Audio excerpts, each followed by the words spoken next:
Morning guys, I hope you're doing well. So today I'm going to be working on this gorgeous Facebook market find that I only paid $20 for. It's in pretty good shape and I love the classic ornate detailing of it, and I had all intentions of flipping this to sell, but I realized once I put it here and set it up with my record stand, it actually looks really good. So I'm going to be creating a sweet little vignette moment here. So I'm going to be sanding down this top, exposing this gorgeous timber underneath, going for a warm taupe kind of neutral base and keeping the hardware in its natural state because I love the natural patina that it has, just the history that it adds to it.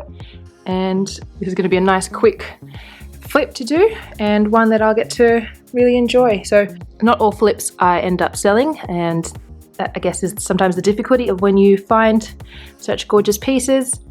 It can be quite hard to part with them, but luckily I'm in an apartment, so I am limited in terms of storage size, so it does help make me edit and not keep too many things. But this one I've just fallen in love with, and I can't wait to style it up, and I've got some great little artworks and pieces to style this up. So first thing we're going to do is set this up in the studio and get starting on the sanding.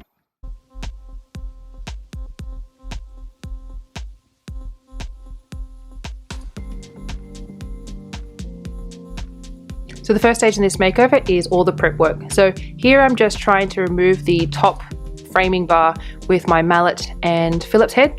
So I'm making sure to go quite gently on either ends just to shimmy it off from the base.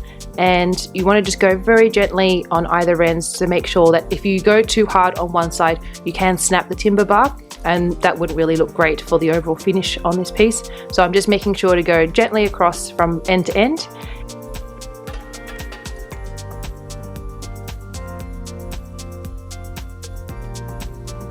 But silly me didn't realize to look underneath and check that this was actually not glued but screwed in. So that was my mistake, and ended up then just having to screw that off at the back, and it came off really easily.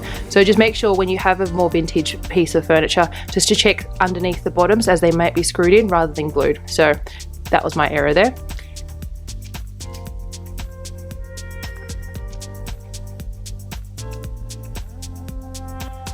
Next I'm moving on to starting on an 80 grit, and this probably took about an hour to do the first layer of removal, and you can see that it really buffed out and removed those sort of white mark stains on the top really well. And then I moved on to doing the bar and sanding that down as well. And here you can see how beautiful that rich timber has come out. And then using the same grit, I ended up doing all the bottoms of the drawers because the timber had sort of contracted over time and it was getting a bit stiff to pull. So by sanding down all the timber edges, it made it easier and smoother to glide back in. And then finishing up with the 240 grit to give it that nice and smooth finish.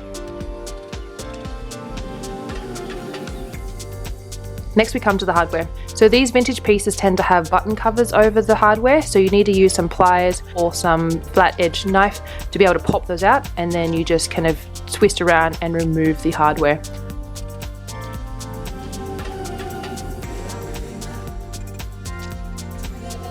And a helpful tip, put them in a plastic Glad wrap bag, and that secures all the pieces and you don't lose any of these hardware, as they are quite hard to find sometimes. Here I'm just doing some light scuff sanding on the front drawers and on the frame itself just to make it a bit smoother and more even. And we can't forget the cleaning as well. We can move to stage 2, the colour and the staining, and this is the fun part.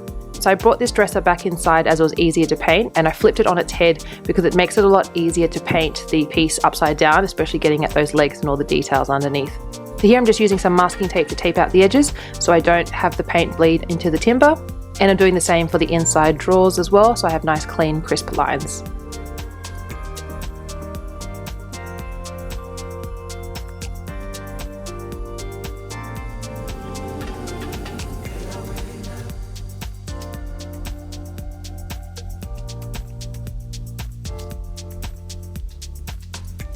With the taping all done, we can move on to painting. So here I'm just using a really soft, warm, sort of cream colouring chalk paint, and I'm just going straight over and starting the first coat.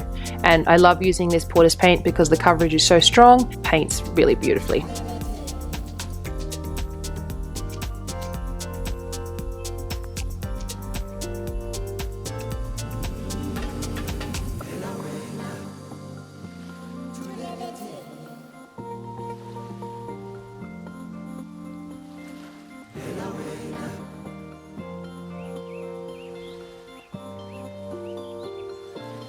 And here is the first coat all done and dusted. So I'm going to let this dry for a few hours and then move on to the second coat.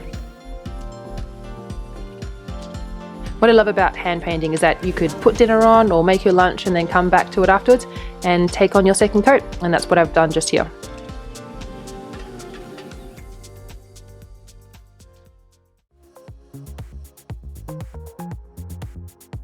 The second coat has now dried and you can see that it's come out pretty well. Just need to touch up some of these spots that I've missed, but otherwise the two coats is looking really good. And I'm really excited to apply the hemp oil and see how rich this timber comes out. And then we're ready to style and stage it all up. So the dresser is now dried and I'm really excited to oil out this timber top. So first I'm going to just remove all the tape. This is always the most satisfying part because you're getting closer to the finish line. And I'm so excited to see this rich timber.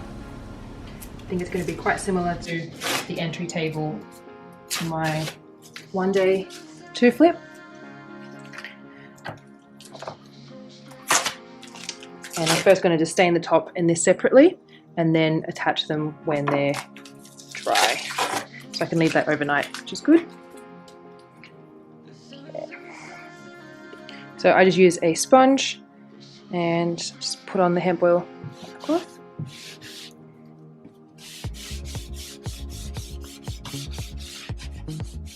You can see how rich that timber is. Not too sure what this one is. It could be a silky oak or jarrah. Oh, actually, I think it does say inside cedar. So this is cedar wood here. So it's quite warm. So I've gone for a more neutral painted body to highlight and contrast nicely with the timber. If I'd gone too dark, it would have been a bit too harsh. So where I did go a bit darker on the console entry table, because there's more storage and more detailing to this one, I wanted it to be a bit lighter. I can now take off the tape that I used to protect the sides and give it a cleaner edge.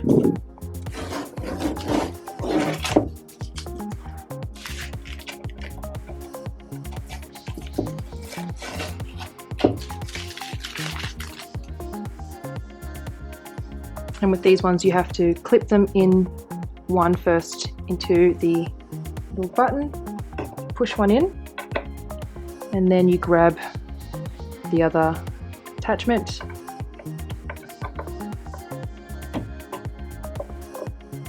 and then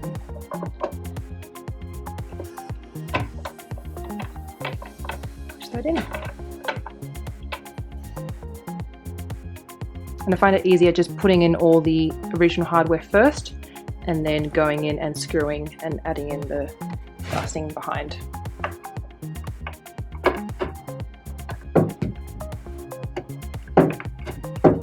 So if I had gone for a darker colour, these wouldn't stick out as much. So it's good to have a contrast between the two colours. So I get to finally remove the inside tape. And if you're wanting to make your pieces feel a bit more professional and cleaner on the inside, using the masking tape to create a little border is really good. It's really nice to give that crisp line, and it's a really nice detail just to add when you're flipping and refinishing furniture items as well. So I'm actually not waxing the base of this because I'm keeping it for myself. If I was to sell it, I definitely would be waxing the coat just to protect it. But as this is my own and I potentially might paint it again sometime in the future, I'm leaving it unwaxed. So it's easy to do that if I ever change my mind. Here she is, all painted, refinished wood top and original hardware. So I'm going to let this hemp oil dry overnight and then I'm going to stage her up. Actually,